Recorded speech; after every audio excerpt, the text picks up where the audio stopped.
चलिए दोस्तों, अब खबरों की शुरुआत। ठीक है, बता दें कि प्रधानमंत्री नरेंद्र मोदी 29 अगस्त को जापान की 2 दिवसीय यात्रा पर जा रहे हैं। इस दौरान बुलेट ट्रेन, सुरक्षा सहयोग, सेमीकंडक्टर और एआई जैसे अहम मुद्दों पर चर्चा होगी। पीएम मोदी 15वें भारत जापान वार्षिक शिखर सम्मेलन में भी भाग लेंगे। ठीक है, दोनों देशों के प्रधानमंत्री द्विपक्षीय संबंधों और वैश्विक मुद्दों पर भी विचार का आदान प्रदान करेंगे, यानी कि इस पे बातचीत होगी। बता दें कि यह बुलेट ट्रेन मुंबई अहमदाबाद के बीच चलाई जानी है। ठीक है, इस वक्त जापान में E5 सीरीज की बुलेट ट्रेन चलाई जा रही है, जिसे भारत के पहले बुलेट ट्रेन रूट के लिए भेजे जाएंगे। यानी कि E5 सीरीज जो है ना, वो वाली बुलेट ट्रेन सबसे पहले भारत में चलेगी। लेकिन जापान ने भारत को E10 सीरीज की बुलेट ट्रेन देने की पेशकश भी की है। ठीक है, इसका इस्तेमाल अभी जापान में भी नहीं हो रहा है। जापान चाहता है कि दोनों देशों में एक साथ E10 सीरीज की बुलेट ट्रेन शुरू की जाए। ठीक है, यानी कि ये जो E5 है ना, ठीक है, सबसे पहले वो भारत में बुलेट ट्रेन चलेगी E5 सीरीज की, उसके बाद जो है वो E10 आएगा। ठीक है, लेकिन E10 अभी जो है वो जापान में भी नहीं चल रहा है।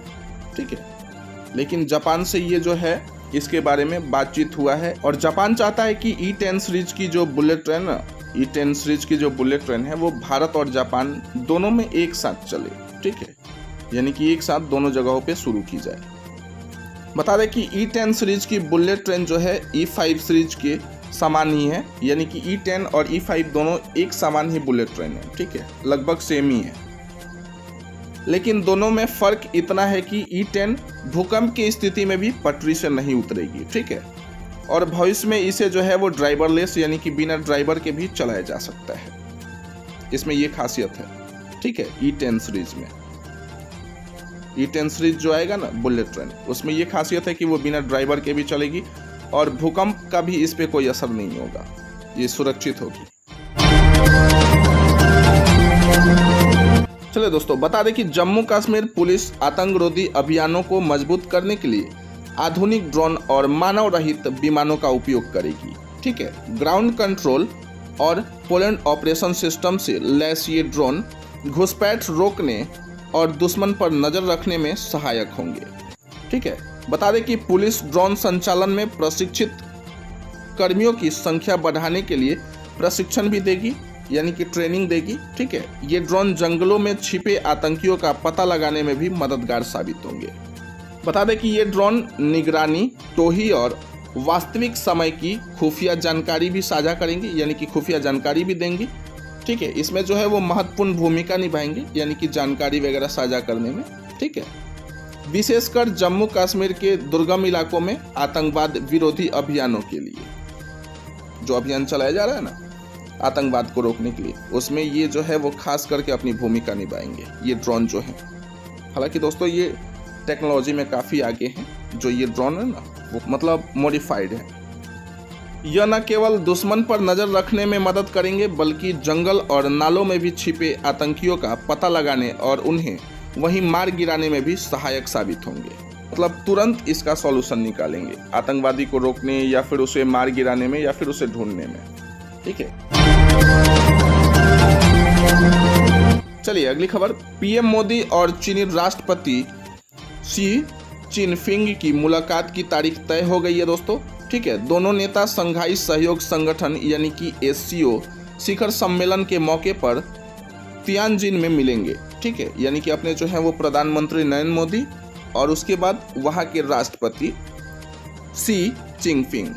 ठीक है, बता दें कि जापान यात्रा के बाद पीएम मोदी राष्ट्रपति शी के बुलावे पर भी SCO शिखर सम्मेलन में हिस्सा लेने चीन जाएंगे। दोनों नेताओं की मुलाकात 31 अगस्त को होगी। यह पिछले 7 वर्षों में पीएम मोदी की पहली चीन यात्रा होगी। 21 अगस्त को भारत में चीन के राजदूत जू फियोंग ने कहा कि SCO शिखर सम्मेलन के लिए पीएम मोदी की तियानजिन यात्रा दोनों देशों के बीच संबंधों के सुधार और विकास को एक नई गति प्रदान करेगी। ठीक है, इस यात्रा को सफल बनाना बहुत जरूरी है। हमारी ओर से हम इस यात्रा को बहुत महत्व देते हैं। ऐसा जो है वो चीन के राजदूत जू फियोंग ने कहा है। ठीक है, बता दें कि इससे पहले प्रधानमंत्री मोदी ने एससीओ शिखर सम्मेलन के नियंत्रण के लिए राष्ट्रपति शी को धन्यवाद दिया और अपनी स्वीकृति भी व्यक्त की है। उन्होंने कहा है कि एससीओ शिखर सम्मेलन की चीन की अध्यक्षता के लिए समर्थन व्यक्त किया है और कहा है कि वह तियानजिन में राष्ट्रपति शी से मिलने के लिए बहुत ही उत्सुक है। ऐसा जो है अपने देश के प्रधानमंत्री नरेंद्र मोदी ने कहा है। ठीक है, कि वो जो है वहाँ के राष्ट्रपति से मिलने के लिए काफी उत्सुक है। फसल बीमा कराए जाने के लिए 2 दिन शेष हैं, यानी कि 2 दिन बचा हुआ है। 7,245 किसान करा चुके हैं अभी तक इंश्योरेंस, यानी कि फसल बीमा। ठीक है दोस्तों, बता दें कि कासगंज जिले में खरीफ की फसलें यानी कि मक्का, बाजरा और धान का बीमा कराए जाने के लिए 2 दिन ही शेष बचे हैं। ठीक है, बीमा कराए जाने के लिए अंतिम तिथि जो है वो 30 अगस्त है। अभी तक 7,245 किसानों ने अपनी फसलों का बीमा कराया हुआ है। इससे आपदा की स्थिति में फसल बर्बाद होती है तो उसकी कुछ भरपाई हो सकेगी। जिले में फसल बीमा कराए जाने के लिए नामित बीमा कंपनी, ठीक है, यूनिवर्सल सोमपो जनरल इंश्योरेंस है, यानी कि जो कंपनी बीमा कर रही है ना उसका नाम है ये। ठीक है, आप यहाँ देख सकते हैं, उस कंपनी का नाम है यूनिवर्सल सोमपो जनरल इंश्योरेंस। ठीक है, ये कंपनी है बीमा करने वाली। बाजरा की फसल के लिए किसान द्वारा प्रीमियम 1272 रुपये देने होंगे। ठीक है, जिसमें कि बीमित राशि प्रति हेक्टेयर 63,600 रुपये होगी। यानी कि किसान अगर 1272 रुपये देते हैं तो उनके जो प्रति हेक्टेयर यानी कि पर हेक्टेयर के हिसाब से जो है 63,600 रुपये उनको मिलेंगे। अगर वहीं मक्का की फसल के लिए किसान द्वारा प्रीमियम राशि जो है वो 1182 रुपये है। ठीक है, जिसमें कि बीमित राशि जो है वो 59,100 रुपये होगी। यानी कि अगर 1182 रुपये का किसान जो है वो बीमा लेते हैं, उनकी जो फसल है उसको नुकसान होने पे 59,100 रुपये मिलेंगे। ठीक है, आप यहाँ देख सकते हैं मक्का की फसल के बारे में बताया जा रहा है। ठीक है, सब अलग अलग फसल के जो हैं वो अलग अलग प्रीमियम है दोस्तों। आप यहाँ आपको हर एक प्रीमियम के बारे में यहाँ बता रहे हैं। तो वहीं दोस्तों अगर धान के किसानों के लिए जो है वो प्रीमियम है 1722 रुपये। ठीक है, जिसमें कि बीमित राशि है 86,100। ठीक है, यानी कि अगर किसान जो है 1722 रुपये का बीमा करवाते हैं, ठीक है, तो उन्हें फसल नुकसान होने पे 86,100 रुपये मिलेंगे। बता दें कि डॉक्टर अवधेश मिश्रा, ठीक है, जो कि जिला कृषि अधिकारी हैं, उन्होंने कहा है कि फसल के नुकसान की भरपाई के लिए किसान फसलों का बीमा करा लें। फसल में अतिवृष्टि या अन्य किसी आपदा से नुकसान होने पर 72 घंटे के अंदर सूचना देना आवश्यक होगा। ठीक है, फसल के नुकसान की सूचना टोल फ्री नंबर 14447 पे आप कर सकते हैं। ठीक है, या फिर क्रॉप इंश्योरेंस ऐप पे भी कर सकते हैं, या फिर जो है वो कृषि विभाग या उद्यान विभाग के कार्यालय या संबंधित बैंक को भी दी जा सकती है। ठीक है, लेकिन वो 72 घंटे के अंदर ही आपको सारी सूचना। चलिए दोस्तों, अगली खबर में बता दें कि मैनाटाइन में वोटर अधिकार यात्रा के दौरान पाकिस्तान से आतंकियों के बिहार में घुसने की आशंका पर भारत नेपाल सीमा पर अलर्ट जारी किया गया है। ठीक, एसएसबी की तैनाती बढ़ाई गई है और सीमा पर सघन जांच चलाई जा रही है। स्थानीय पुलिस और नेपाल एपीएफ भी सहयोग कर रहे हैं। बॉर्डर पर 24 घंटे जांच हो रही है। बता दें कि बॉर्डर के हर एक जगह पर एसएसबी आवाजाही करने वालों की सघन जांच कर रही है। चिन्हित स्थानों पर जवानों को अस्थायी तौर पर तैनात कर दिया गया है। ग्रामीण रास्तों पर भी पेट्रोलिंग हो रही है, यानी कि जो गांव के सड़कें हैं ना दोस्तों, या फिर गांव की गलियां जो हैं, वहां पर भी जो है वो पेट्रोलिंग करके पुलिस निगरानी रख रही है। ठीक है, बता दें कि स्थानीय पुलिस और नेपाल एपीएफ के सहयोग से बॉर्डर पर ड्यूटी की जा रही है।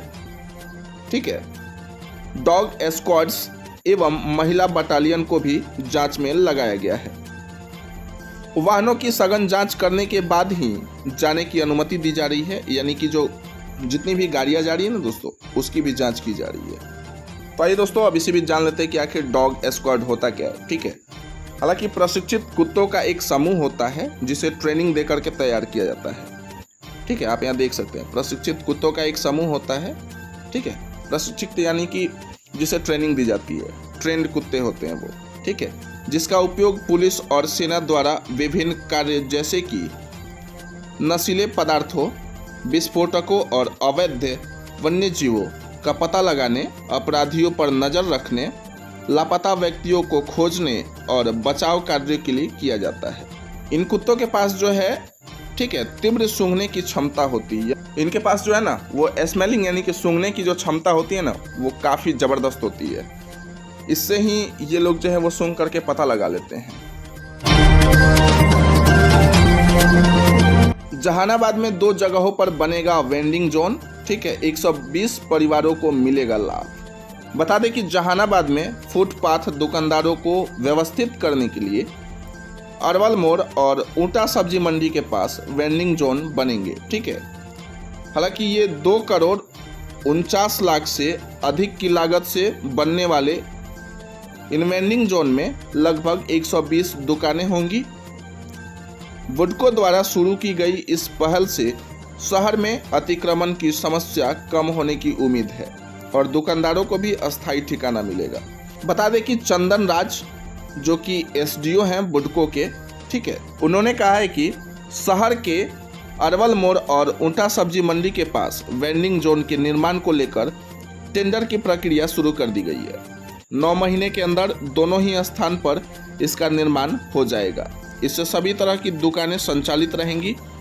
120 परिवारों को इसका लाभ मिलेगा। ठीक है, यानी कि 120 परिवार जो है ना, वो इसके लाभार्थी होंगे।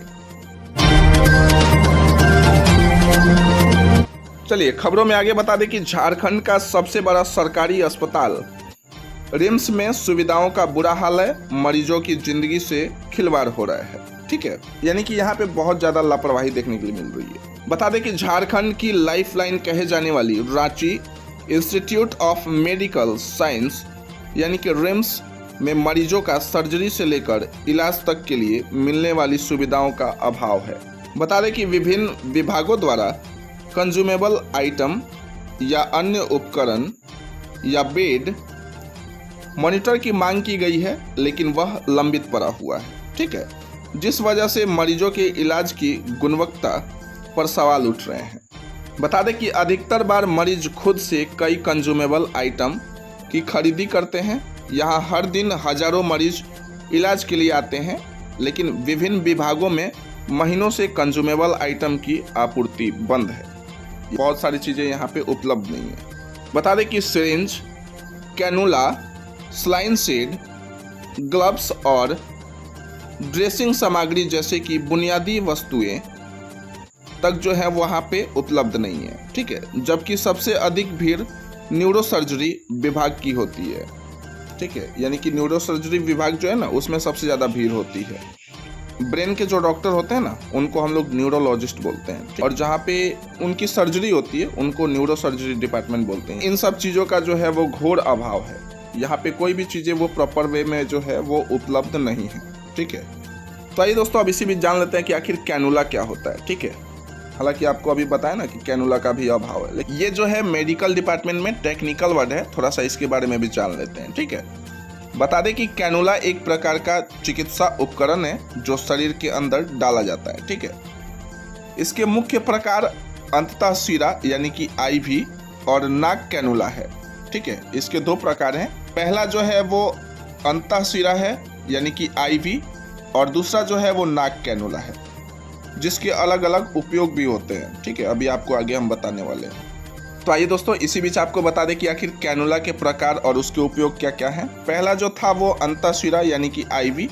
ठीक है, आईवी कैनुला, इसके बारे में अगर आपको बताएं तो यह एक छोटी लचीली नली होती है जिसे हाथ या बाह के नस में डाला जाता है।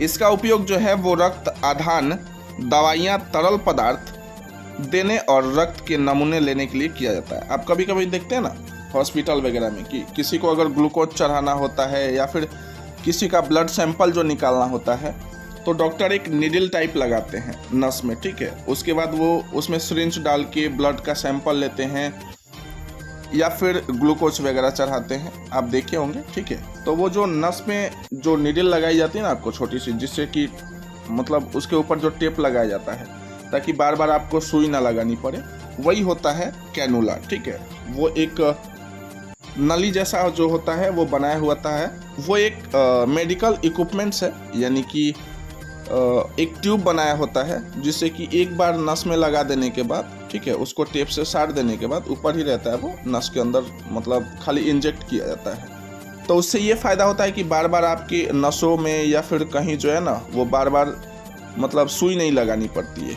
एक ही बार लगा करके और उसके जो टिपे हैं उसको बंद कर दिए जाते हैं, तो उसको फिर जब ज़रूरत पड़े तो खोल करके और उससे जो है ब्लड का सैंपल वगैरह या फिर ग्लूकोज वगैरह अगर आपके नसों में चढ़ाना होता है तो डॉक्टर आसानी से इस काम को पूरा कर लेते हैं। तो वही जो आप ट्यूब देखते हैं ना, जिसे आप डॉक्टर जो है नसों में लगा करके और टेप से जो साट देते हैं, ठीक है, उसको फिर बाद में निकाल दिया जाता है जब आप सही हो जाते हैं, या फिर जो मरीज सही हो जाते हैं ना, फिर हॉस्पिटल से जब डिस्चार्ज वगैरह होते हैं वो लोग, तो वो निकाल करके उनको उसके बाद उन लोगों को घर पे भेजा जाता है, डिस्चार्ज किया जाता है। ठीक है, तो जो आप देखते हैं ना नसों पे लगाया हुआ और उस पे से जो टेप लगता है, तो उसी को कैनुला बोलते हैं मेडिकल डिपार्टमेंट में। ठीक है, वहीं दूसरा है नाक कैनुला। ठीक है, यह एक उपकरण है जिसमें एक लचीली ट्यूब होती है जिसके सिरों पर 2 छोटे सिरे होते हैं। ठीक है, ये ऑक्सीजन देने के लिए नाक के अंदर लगाए जाते हैं, खास करके जब किसी को जो है सांस लेने में तकलीफ होती है तब। आप देखे होंगे कि जो ऑक्सीजन सिलेंडर होता है ना, उससे जो एक पतली पाइप निकाली जाती है और मरीजों के नाक में लगाया जाता है। ठीक है, और वो जो लंबी सी पाइप होती है उस पर आप देखे होंगे कि जहाँ पे वो लोग लगाते हैं ना नाक के पास, वहाँ छोटा छोटा 2 होल होता है जो कि आपके नाक में लगाए जाते हैं, मतलब कि मरीजों के नाक में लगाए जाते हैं। ठीक है, उसी को जो है वो नाक कैनुला बोलते हैं। वो जो पाइप आती है ना, ठीक है, उसको हम लोग नाक कैनुला बोलते हैं। यानी कि कैनुला 2 प्रकार का होता है। पहला जो कि नस में लगाया जाता है ब्लड का सैंपल वगैरह लेने के लिए या फिर ग्लूकोज वगैरह चढ़ाने के लिए, जो पानी वगैरह चढ़ता है। और दूसरा जो होता है वो ऑक्सीजन सिलेंडर से कनेक्ट होता है, जो कि मरीजों के नाक वगैरह में लगा करके और उसे ऑक्सीजन देने का काम किया जाता है। जान लें कि कैनुला जो है वो 2 प्रकार के होते हैं। ठीक है, पहला आईवी कैनुला और दूसरा जो है वो नाक कैनुला। ठीक है, चलिए दोस्तों, अगली खबर। मुंबई और कोहिमा देश में महिलाओं के लिए सबसे सेफ है, लेकिन पटना और दिल्ली में सबसे कम सुरक्षित है महिलाएं। ठीक है, ये रिपोर्ट्स जो है वो NARI की सालाना रिपोर्ट्स में जारी किया गया है। बता दें कि कोहिमा, विशाखापट्टनम, भुवनेश्वर, आइजोल, गैंगटॉक, ईटानगर और मुंबई भारत देश में महिलाओं के लिए सबसे सुरक्षित शहर हैं। ठीक है, वहीं अगर देखें तो पटना, जयपुर, फरीदाबाद, दिल्ली, कोलकाता, श्रीनगर और रांची जो है वो महिलाओं के लिए सबसे कम सुरक्षित शहर है। यानी कि यहाँ सेफ्टी के मामले में जो है वो लापरवाही देखने के लिए मिलती है महिलाओं के साथ। ठीक है, बता दें कि यह जानकारी जो है वो national annual reports and index on women's safety के तौर पे 2025 में सामने आई है। ठीक है, यानी कि NARI के रिपोर्ट्स के मुताबिक। बता दें कि 31 शहरों में 12,770 महिलाओं पर सर्वे किया गया था, जो कि रिपोर्ट्स गुरुवार को जारी की गई है। चलिए दोस्तों, इसी बीच केजरीवाल बोले कि मोदी ने अमेरिकी कपास पर 11% टैक्स हटाया है, यह किसानों के साथ धोखा है।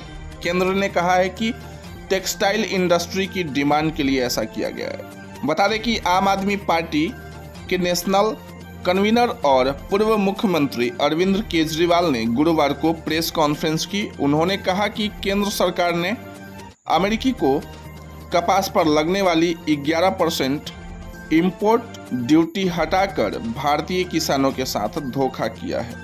बता दें कि केजरीवाल ने कहा है कि अमेरिकी राष्ट्रपति डोनाल्ड ट्रंप ने भारतीय उत्पादों पर 50% टैरिफ लगाया है। इसके जवाब में भारत को अमेरिका पर 100% टैरिफ लगाना चाहिए था, लेकिन पीएम मोदी अमेरिकी सामानों को टैक्स फ्री कर रहे हैं। यह फैसला भारतीय किसानों को आत्महत्या करने पर मजबूर कर देगा, ऐसा जो है वो अरविंद केजरीवाल कह रहे हैं। ठीक है, हालांकि दोस्तों आगे अरविंद केजरीवाल ने कहा है कि अमेरिकी राष्ट्रपति कायर हैं, वे उन देशों के सामने हमेशा झुके हैं जो उनके खिलाफ मजबूती से खड़े रहे हैं, लेकिन पीएम मोदी ऐसा नहीं कर पाए। ऐसा जो है अरविंद केजरीवाल ने कहा है, जो कि आम आदमी पार्टी के नेशनल कन्वीनर है। चलिए अगली खबर, बिहार में घुसे 3 पाकिस्तानी आतंकी, 50,000 का इनाम है उनके ऊपर। एसपी बोले कि मोतिहारी के रक्सौल बॉर्डर से घुसे हैं वो लोग। पूरे प्रदेश में जो है वो अलर्ट जारी है। बता दें कि पुलिस के मुताबिक आतंकी हसनैन जो कि रावलपिंडी, आदिल जो कि उमरकोट और असमान जो कि बहावलपुर का रहने वाला है। बिहार में नेपाल के रास्ते 3 पाकिस्तानी आतंकियों ने घुसपैठ की है। पुलिस मुख्यालय ने तीनों की फोटो रिलीज की है। सभी के आतंकी संगठन जैश-ए-मोहम्मद से जुड़े होने की खबर है। चलिए दोस्तों, खबरों में आगे बता दें कि नर्मदा नदी में इतना प्लास्टिक है कि मछलियों में वो प्लास्टिक पहुंच रहा है। ठीक है, मछलियों के अंदर। बता दें कि वडोदरा की एमएस यूनिवर्सिटी के रिसर्च में ये खुलासा हुआ है। ठीक है, जो कि 2 किस्म की फिशेज यानी कि मछलियों में माइक्रोप्लास्टिक मिले हैं। हालांकि दोस्तों बता दें कि गुजरात और मध्य प्रदेश की जीवनदायिनी नर्मदा नदी भी प्लास्टिक के कचरों से जहरीली होती जा रही है। इतना ही नहीं, अब नदी से पकड़ी जाने वाली मछलियों के पेट में भी प्लास्टिक के कण पाए जा रहे हैं। तो इसी बीच आप सोचिए कि इन मछलियों को खाने वाले के सेहत के ऊपर इसका क्या हाल होता होगा। ठीक है, या फिर क्या असर पड़ता होगा। हालांकि दोस्तों बता दें कि नर्मदा नदी से पकड़े जाने वाली मछलियों पर यह रिसर्च वडोदरा स्थित महाराजा सयाजी राव यूनिवर्सिटी यानी कि MSU के जूलॉजी डिपार्टमेंट ने की है।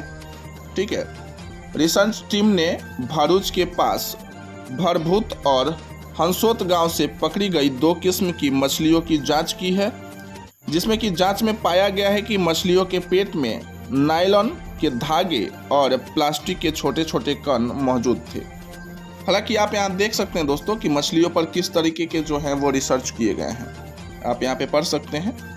बता दें कि वडोदरा की MS यूनिवर्सिटी के जूलॉजी डिपार्टमेंट ने ये रिसर्च किया है। 2 तरह के जो हैं वो बायोन्यूक्लियर से ये रिसर्च की गई है। हालांकि मुगली सिफेलस नाम की मछली के पेट में मिले प्लास्टिक के कण हैं। ठीक है, यानी कि ये जो मछली है ना, इसके अंदर जो है वो प्लास्टिक के कण पाए गए हैं। इस मछली का नाम है मुगली सिफेलस।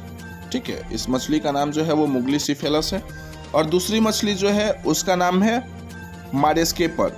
ठीक है, दूसरी मछली जो है आप यहाँ देख सकते हैं उसका नाम है मारेस्केपर।